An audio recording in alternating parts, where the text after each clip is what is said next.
melanjutkan kajian kita bersama kitab Sabilal Muhtadin, Suluh Sabilal Muhtadin.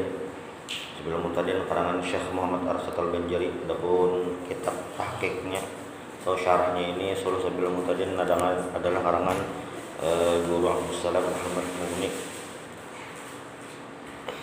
Qala al-musannif rahimallahu taala wa nafa'ana bi ulumi wa bikum fid dharain amin. Kitabus shalah, kitab tentang sembahyang.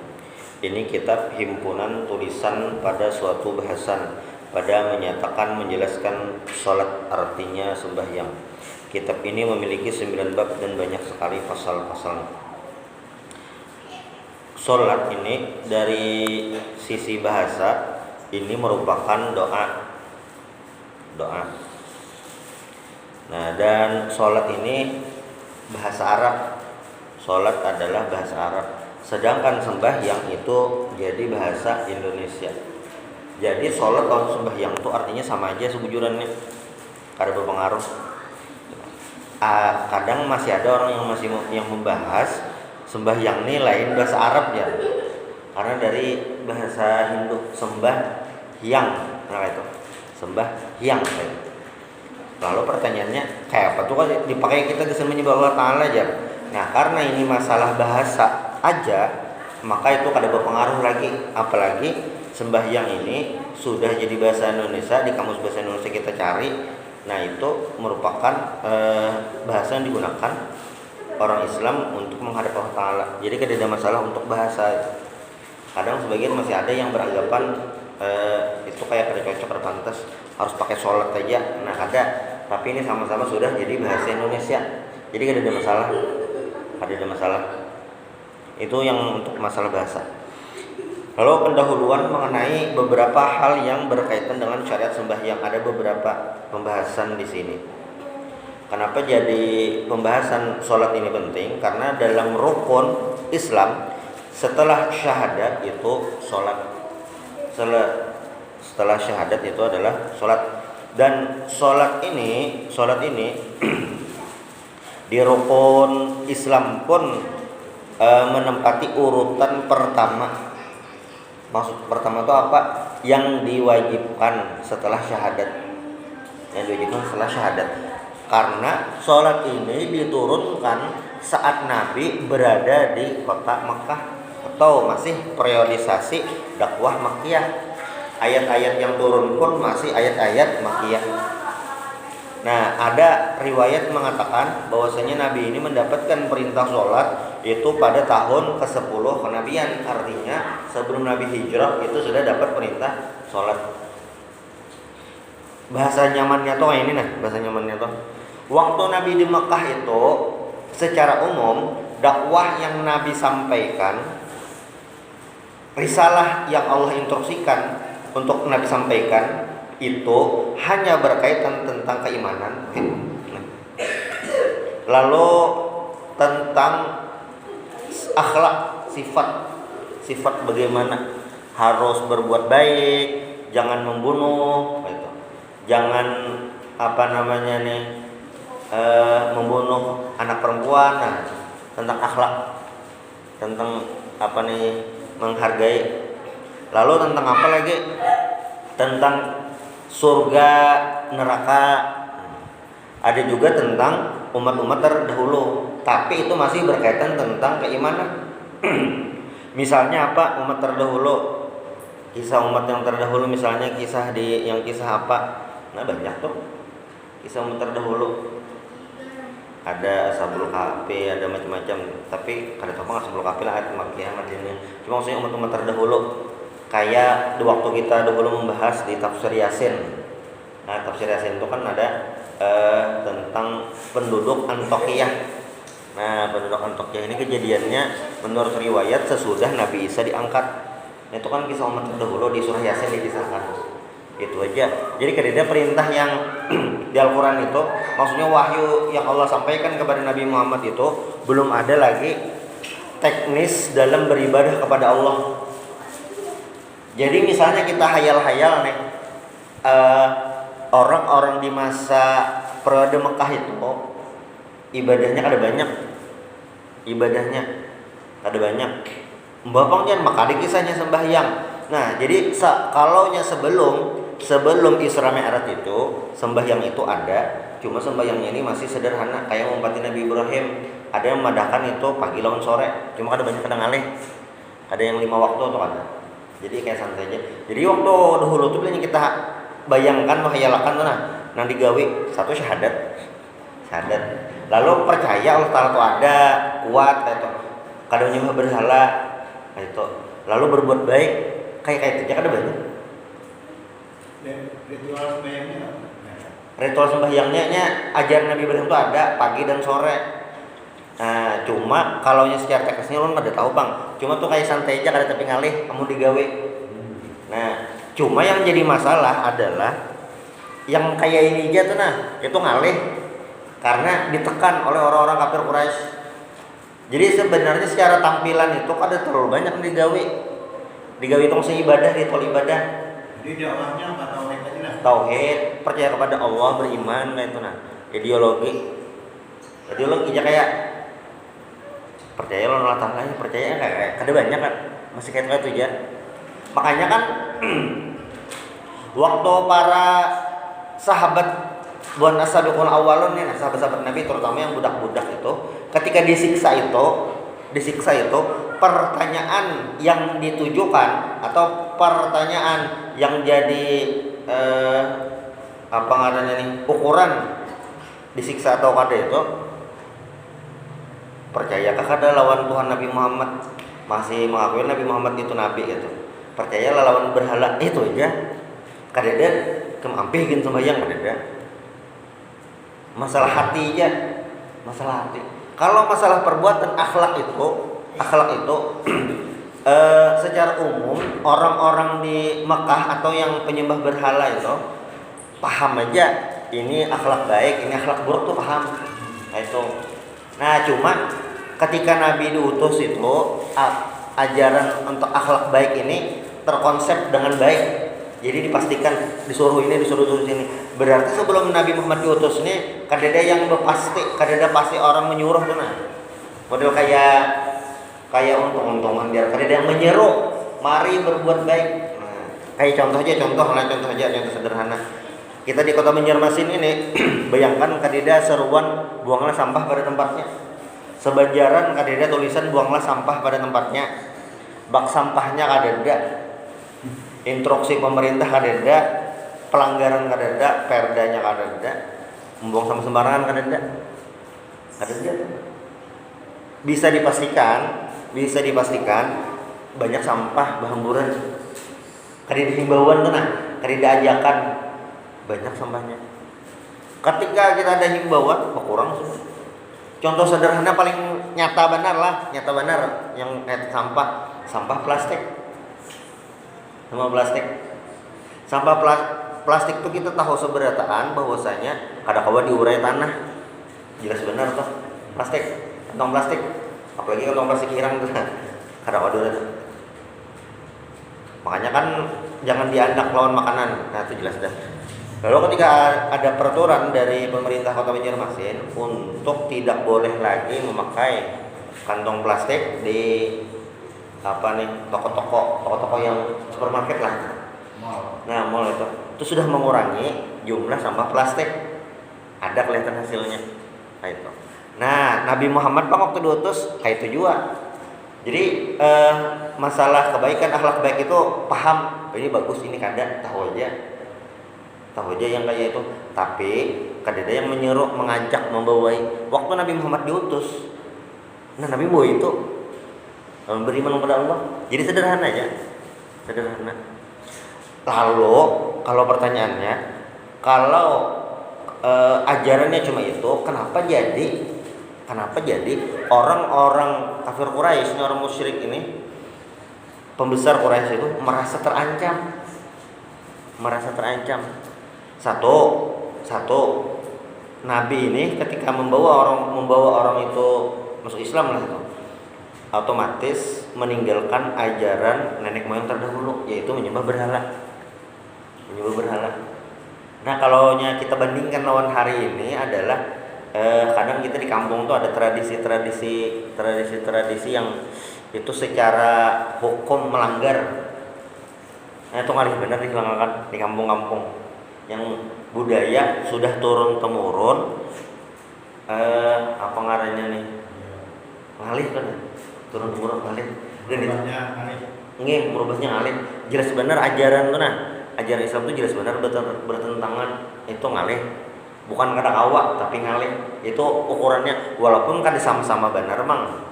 Kada sama-sama benar mang. Cuma yang kayak itu. Contoh sederhana benar kan yang di zaman Nabi itu adalah membunuh anak perempuan. Nah, sebenarnya bukan hanya membunuh, tetapi orang-orang saat itu menganggap anak perempuan itu tidak berharga, tidak penting. Konsep itu yang Nabi ingin rubah.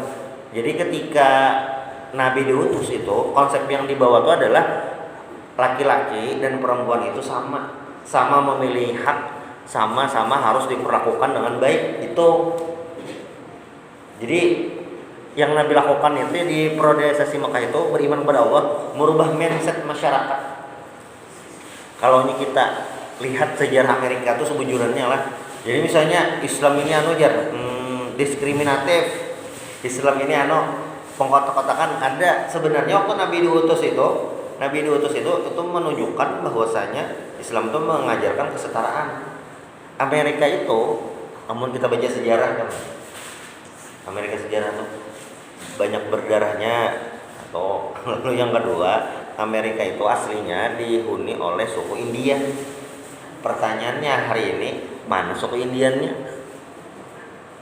Artinya ketika orang luar, orang Inggris itu sampai ke Amerika, orang aslinya itu tersingkir, yaitu yang digawe. Lalu yang kedua, orang-orang kulit hitam di Amerika itu puluhan tahun itu hanya diakui, disetarakan. Tahun 60-an itu lagi banyak-banyaknya orang hitam meninggal, mati, tadi jelas. Kayak menurut hitam tuh kayak hina kan. Nah, hanyaran aja kan tuh, hanyar hina sadar. Nah, Islam waktu pertama muncul, maksudnya waktu Nabi pertama menyampaikan wahyu itu sudah mengajarkan itu akhlak, menghargai perempuan, macam-macam, mengatur yang secara kemanusiaan itu tidak layak lagi. Itu yang Nabi atur. Makanya balasan orang-orang kafir Quraisy itu terhadap dakwah Nabi ini mereka itu paham ini bukan hanya sekedar yuk kita beriman kepada Allah, bukan itu, tapi merubah susunan sosial masyarakat.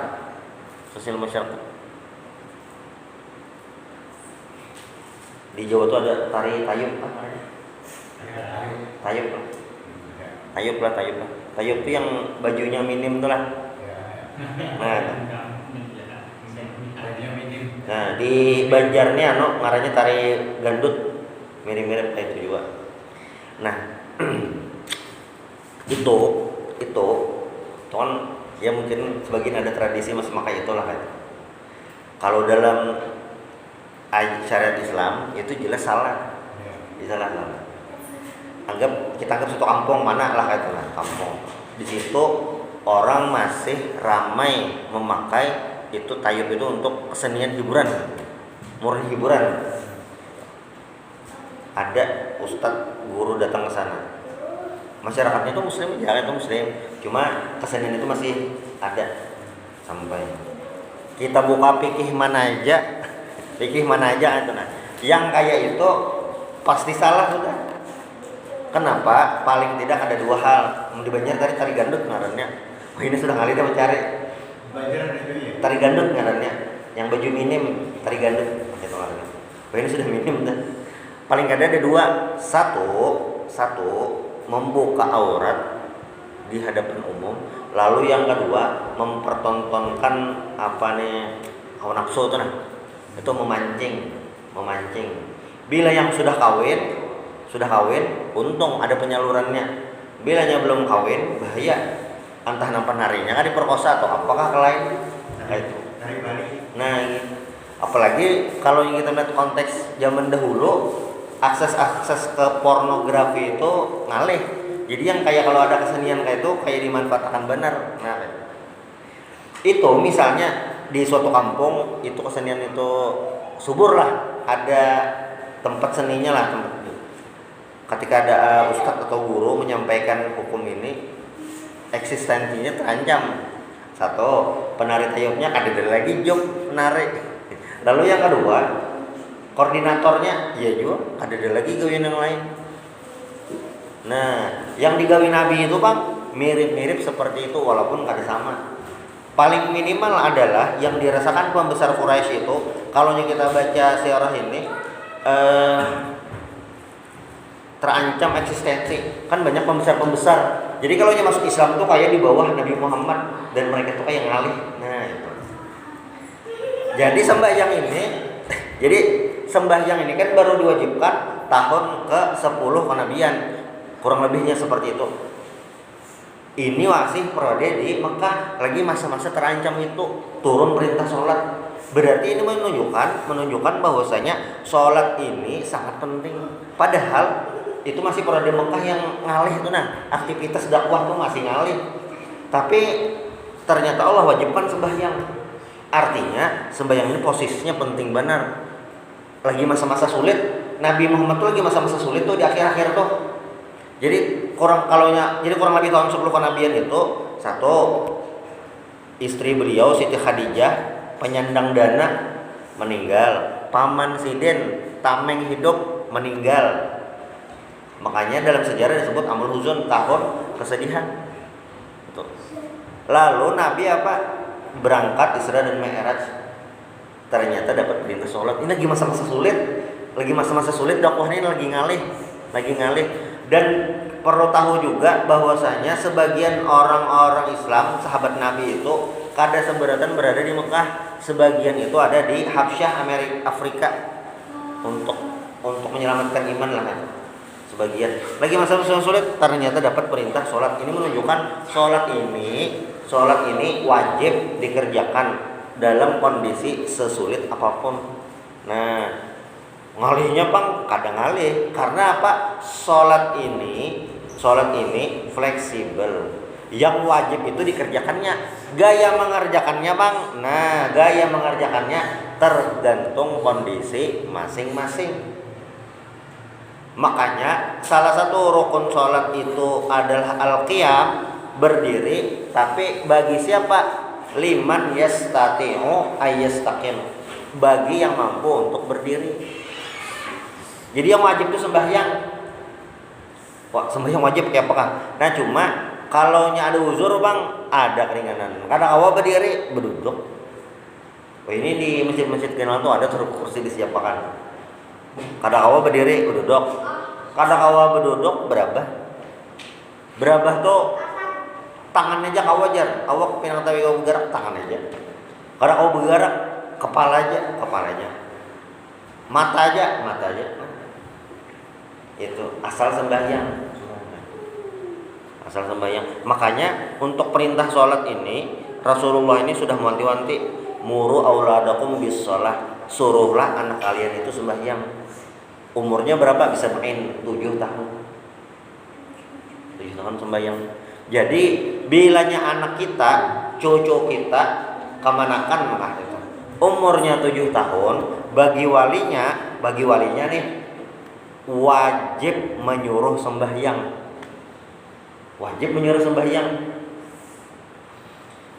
Amar ma'ruf nahi mungkar tuh hukumnya fardu kifayah.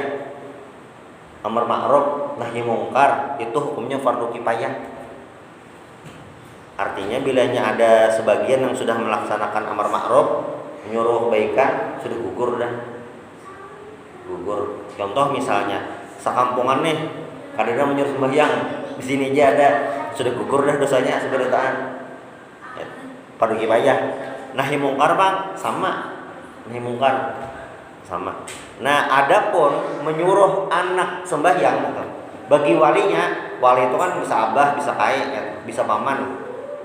Wali itu menyuruh yang anaknya atau kuitan nyuruh anak, kayak nyuruh cucu kayak itu walinya. Itu hukumnya wajib menyuruh anak, ujar Nabi bilanya umur 7 tahun. Berarti Bang bilanya anaknya kada sembahyang berdosa lah. Kada berdosa. Jadi yang wajib itu menyuruhnya. Adapun hakun atau kada ada masalah. Yang penting menyuruh. Nak sembahyang, nak gugur dah kewajiban. Gugur dah kewajiban. Kan sembahyang itu kita bilanya mukallaf wajib mengerjakan. Puasa mukallaf wajib kita mengerjakan. Menyuruh orang sembahyang mah hukumnya wajib lah. Menyuruh orang sembahyang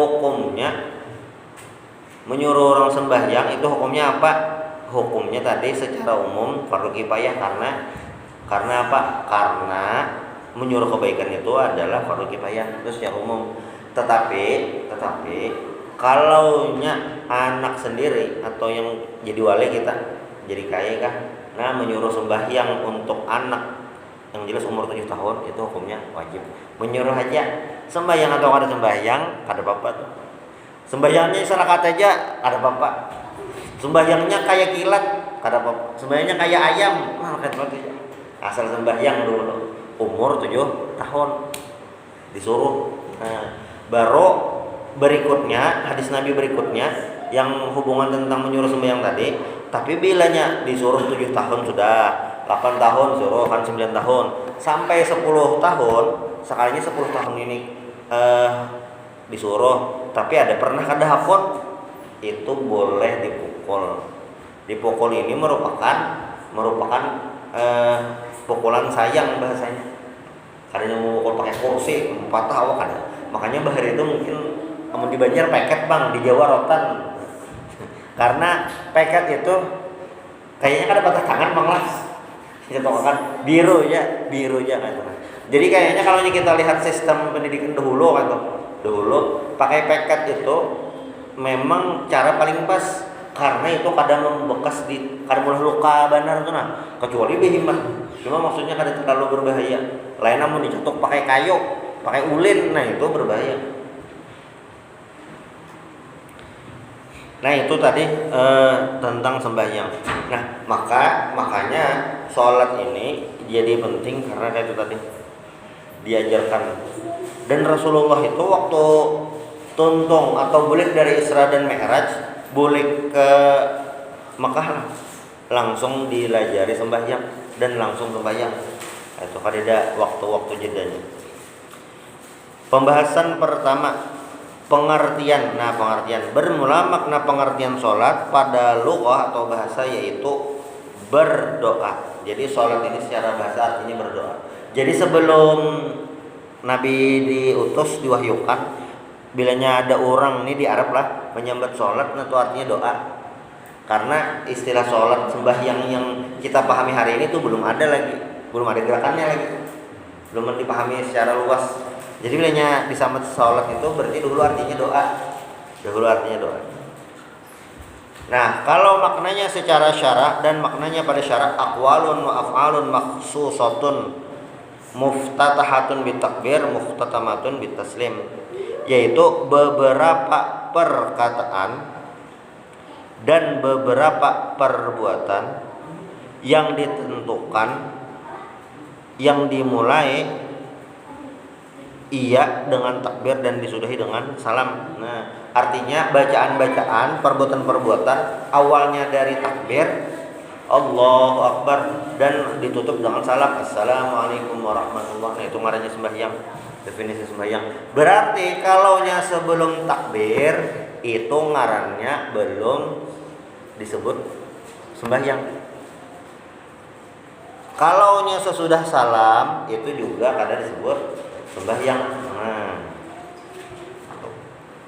jadi misalnya ada orang meninggal duduk menghadangi waktu sembahyang atau orang azan sidin pas lagi duduk di masjid menghadangi azan tuntung anak sembahyang lalu meninggal.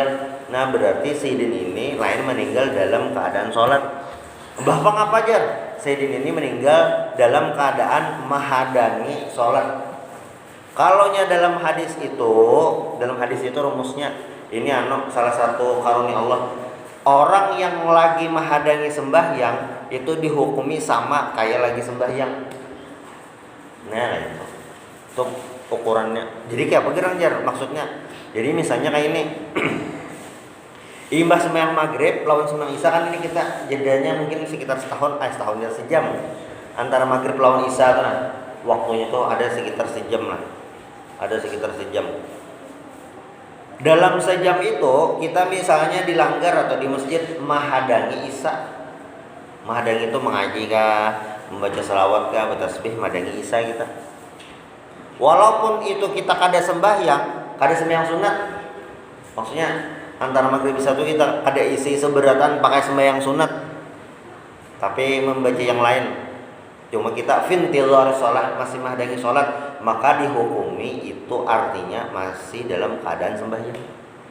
Nah, makanya di hadis lain itu ujar Nabi, salah satu yang mendapatkan kenaungan dari Allah Subhanahu wa taala, sab'atun yudhilluhumullahu fi dhillihi yauma la dhilla illa dhilluh. Nanti ada 7 golongan yang mendapatkan kenaungan dari Allah Subhanahu wa taala. Salah satunya adalah warajulun qalbuhu mu'allaqun bil masajid, adalah laki-laki yang hatinya selalu tertaut, selalu bergantung dengan masjid, hendak masjid saja. Masuk masjid ini adalah ya sembahyang. Jadi bahasa nyamannya lagi sederhananya itu adalah bilanya kita tuntung sembahyang nih, tuntung sembahyang subuh kah, tuntung sembahyang zuhur kah, tuntung sembahyang asar kah, tuntung sembahyang maghrib atau tuntung sembahyang isya, itu kita sudah mulai berpikir kayaknya sembahyang kayak apa yuk. Nah, jadi secara azam, secara niat itu kita sudah ada niat hendak sembahyang. Bisa jadi itu masuk hitungan dalam kategori orang yang sembahyang. Tuntung sembahyang maghrib nih, kita mikirkan sudah kayaknya nak sembahyang isya dah, sambil ya mahdani itu masuk. Yang kalau hadis itu jelas yang mahdani standby bang itu. Cuma maksudnya walaupun kita kada mahdani standby, paling kada tuntung sembahyang subuh, sembahyang zuhur, itu kita memikirkan kayaknya nak sembahyang di mana. Paling kada hati kita ini sudah memikirkan sembahyang ini kayak apa. Kayak itu. Karena yang orang-orang kada sembahyang itu, di tahun sembahyang tuh nya ada memikirkan bilanya ingat sembahyang, bilanya kadang-kadang dan rancak para sembahyang tuh nah. Bilanya rasa ingat sembahyang ingat, bilanya kada gitu aja. Ada terpikir menggawe itu. Itu. Ini luar biasanya sembahyang itu. Nah, demikianlah diwadokkan atau dibentuk oleh syariat, yaitu Allah Subhanahu wa taala akan susunan tata cara sembahyang. Jadi sembahyang itu antara takbir sampai salam. Takbir sampai salam. Bilanya ada perbuatan sebelum takbir itu bukan terhitung sembahyang. Contohnya adalah apa? Talafus bin niat. Usolli fardal maghribi sarasaraatin mustaqbil kiblati ada imaman lillahi ta'ala. Nah, itu bukan niat kalaunya dalam mazhab Syafi'i. Kenapa jadi lain niatnya? Karena menurut Imam Syafi'i, mazhab Syafi'i itu yang ngarannya niat itu adalah muqtarinan bil fi'li. Hadisnya innamal a'malu binniyat. Ngarannya niat itu adalah muqtarinan bil fi'li. Niat itu berbarengan teimbai lawan fi'il gawiannya. Gawian pertama kita sembahyang itu adalah takbir, Allahu Akbar. Makanya niat itu dalam mazhab Syafi'i waktu menyambat Allahu Akbar di situ berniat. Adapun sebelum itu kada dihitung sembahyang lagi. Berdiri nih kita siap hendak sembahyang, itu belum dianggap sembahyang. Lalu apa? Makanya disebut talafus bin niat. Jadi misalnya kita berdiri dah, siap menghadap kiblat. Usolli fardal maghribi. Tut tekan tut. Batal lah sembahyangnya, kada batal. Kenapa? Karena kita belum sembahyang. Itu. Lang batal apa? Yang batal wudu. Wudu kita. Misalnya kita sudah takbir Allahu Akbar. Allahu Akbar kabira alhamdulillahi katsira. Tut tekan tut. Nah, kayak apa tuh Jar? Yang pertama sholat kita batal. Karena apa? Sholat kita itu batal Karena apa? Ada salah satu rukun yang salah satu syarat yang tidak terpenuhi, yaitu suci dari hadas kecil. Nah, sembahyang kita batal, wudu kita pun batal. Adalah sembahyang batal, wudu kada batal, ada nginum sembahyang. Allahu Akbar. Hausnya minum, batal lah sembahyangnya, batal. Wudunya bang, kada batal. Nah, karena itu dalam sembahyang. Berarti bilanya sudah salam, assalamualaikum warahmatullah, assalamualaikum warahmatullah. Habis sembahyang kita, misalnya terkantut, batal sembahyangnya, kada batal lagi karena sudah tuntung. Jadi ukurannya itu ya. Jadi setumatnya sembahyang tuh antara takbir lawan salam itu ya. Itu durasi sembahyang. Jadi bilanya sudah kita tuntung sembahyang, takantut kah kabehara di selawar tak kami kada apa-apa, sembahyangnya itu sudah sah karena sudah di luar sembahyang. Tuntung sembahyang langsung minum, apa lagi karena sudah di luar sembahyang. Nah, jadi ukuran sembahyang itu ya paling lawas ya sekitar 10 menitan lah. Perhatian. Nah, sebagian ulama seperti Syekh Ibnu Hajar di dalam kitab Tuhfatul Muhtaj menambahkan kata ghaliban yang berarti pada kebanyakan atau kebiasaan pada akhir takrif definisi sembahyang tersebut. Maka hal ini dijawab sebagai berikut. Maka tiada diiktirat, tiada dipermasalahkan atau tiada dikeluarkan dari pengertian sembahyang menurut syarak yang demikian itu dengan akan sembahyang orang yang keluh itu artinya bisu, tetap sah sembahyangnya tanpa perkataan takbir dan salam karena uzur ketidakmampuan berbicara. Yang kedua, dipasung tangan dan kaki serta dilakban, ditutup mulutnya. Yang ketiga, sakit, tidak bisa bergerak dan bersuara, hanya sembahyang di dalam hati saja. Tetap sah sembahyang mereka berdua ini tanpa perkataan dan tanpa perbuatan karena uzur ketidakmampuan berbicara dan bergerak. Maksudnya apa gerang? Kan tadi ngaran definisi sembahyang itu adalah aqwalun, bacaan-bacaan, kumpulan bacaan-bacaan, takbir bacaan, al-fatihah bacaan, itu pulang tasyahud awal, tasyahud akhir, salawat bacaan, salam bacaan kan. Af'alun gawian-gawian, ada ruku, sujud macam-macam. Lalu pertanyaannya pulanglah ini yang tadi disebut. Berarti bilanya kada bacaan sembahyangnya sah lah. Dilihat dulu. Kalau orang tersebut tadi bisu, maka sembahyangnya tetap sah. Makanya kada bacaan.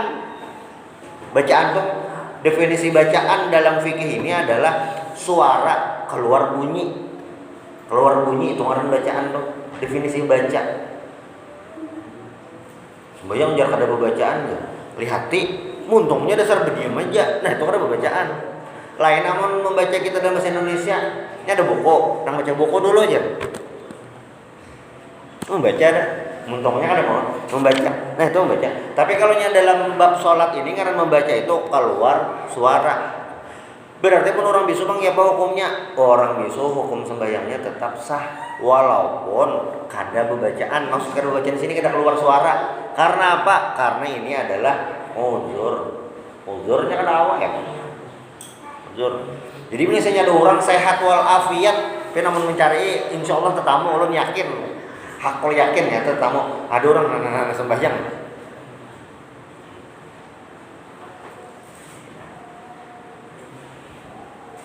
Kada bergerak untungnya.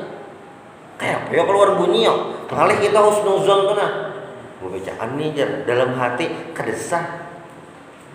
Jadi harus keluar bunyi. Kada juga bang nyaring asal bismillahirrahmanirrahim asal kayak muntung aja kada bergerak nah jadinya kayak apa bacaan. Itu jelas kada bacaan yakin dah. Coba Al-Fatihah nah muntung kan. Kayak apa? Pasti keluar. Jadi bilanya ada yang sembahyang berdiam ya. Ambil mazhab Syafi'i itu nyata ada kadesah. Yang jelas ini kada membaca Al-Fatihah. Kada kau husnuzon tuh kayak apa? Di dalam hati aja, di dalam hati kada sahnya keluar bacaan. Lain namun bisu tadi. Namun bisu itu memang ada keringanan. Sariawan pangjar. Sariawan tuh lain uzur. Karena masih keluar bunyi wajah. Bismillah. Begaman wajah kan. Lawan stumat aja sembahyang nih. Stumat aja. Sakit gigi bang, sakit gigi ya juga. Kawajah bacaan. Kawajah kan. Karena stumatnya. Kan berjamaah kalawasan jar. Kada kawa ngali bener sakit gigi ini. Sorangan ya berarti. Baca yang wajib-wajibnya aja, Al-Fatihahnya aja, sudah. Karena yang wajib itu Al-Fatihah aja, yang lain itu sunnah. Nah kayak itu pentingnya kita tahu rukun-rukun. Jadi misalnya sakit benar, untung alih benar bacaan. Apa yang dibaca? Allahu Akbar, takbir. Lalu Al-Fatihah. Waladhdallin amin, ruku'il. Ruku kada bacaannya. Tidak ada bacaan dalam mazhab Syafi'i saja karena itu adalah sunnah hayat. Nah, itu biso tadi. Lalu ya.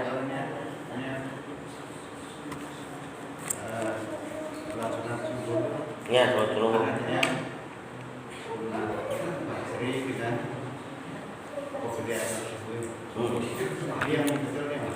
Oh, terserah aja. Oh, aja sama aja. Ya. Kita aja. Kalau aja. Bahkan kayak ini niatnya usoli sunat subhi, usoli atau usoli subha. Nah, kada pakai qobliyah, langsung aja usoli subha, dihitung sunat juga.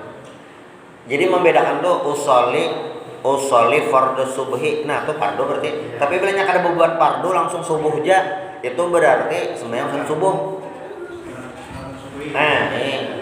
Jadi misalnya ini bangun goreng, bodoh kan, langsung Allah sajaku sembahyang subuh, nah berarti itu terhitung sembahyang sunat subuh. Berarti apa supaya wajib harus ada pardunya. Sajaku sembahyang pardo subuh, amun kada berbuat pardo itu dihitung sunat. Maghrib bang sama, Allah sajaku sembahyang maghrib. Tertinggal pardo, maka itu dihitung sembahyang sunat maghrib. Nah, itu. Kalau tadi bang pajar kah, qobliyah subuh kah, kayak apa? Kawajah atau keduanya? Ini dihitung aja. Asal digawe sebelum subuh. Tapi kalau digawe sesudah subuh, maka dipastikan ini mengkodo sunat subuh kah, mengkodo sembahyang subuh kah atau apa? Supaya kamu membedakan gitu ya. Kalau dipasong tangan lawan batis kayak apa jar? Maka muntung ditutup pulang. Dalam kondisi terdesak, tangan diikat dan sedikit muntung ditutup. Kayak apa sembahyangnya? Apa kawain? Pakai mata? Pakai mata. Berarti orang garing ya juga kayak itu juga. Nah, atau lagi liut pernah kena kawan asal ikut benar imbah vaksin 3 liut berawal. Nah, ada sembahyang. Atau tadi sakit kada kau bergerak, kada kau bersuara, ya juga sama semampunya aja. Jadi istilah sembahyang kada kawa itu kada mungkin. Mangalilu bang, mangalilu itu wajib sembahyang. Mangalilu itu jadi kada wajib sembahyang karena inya apa? Karena inya hilang ingatan. Nah, itu hilang ingatan. Ada masuk, ada wajib. Menurut kada diwajibkan, ada apa-apa. Belum insya Allah kira. Sampai ngarepin aja nggak? Pas lada. Ya, tutup sedikit lagi. Dan keluar dengan kata beberapa perbuatan yang ditentukan di dalam pengertian sembahyang, sujud tilawah di luar sembahyang dan sujud syukur, maka tiada keduanya dinamai, tidak disebut sembahyang. Nah, sujud tilawah, sujud syukur ini kada dipadahkan sembahyang. Kenapa? Karena ini sujud aja. Lawan ini kada disebut sembahyang karena tidak diawali dengan takbir, tidak ditutup dengan salam, dan tidak berisi dengan bacaan-bacaan dan perbuatan-perbuatan. Kada selengkap yang sembahyang itu sujud saja. Dulu lagi kami hanya masuk pondok tuh, ada yang mengira yang subuh itu 3 rakaat, bilanya pas sujud tilawah membaca surah sajadah tenang. Karena pengaruhnya nih. Pas ayat sajadahnya tuh Allah Akbar sujud lo, bangun pulang ditakoni subuh tuh berapa rakaat ya? Bilangnya subuh Jumat ada modal 3. Kenapa ya? Karena dikiranya sekali sujud itu dihitung 1 rakaat, padahal kan enggak, itu sujud aja. Jadi kada dihitung sembahyang. Nah, dan masuk dalam kata beberapa perbuatan yang ditentukan dalam pengertian sembahyang itu sembahyang jenazah. Nah itu.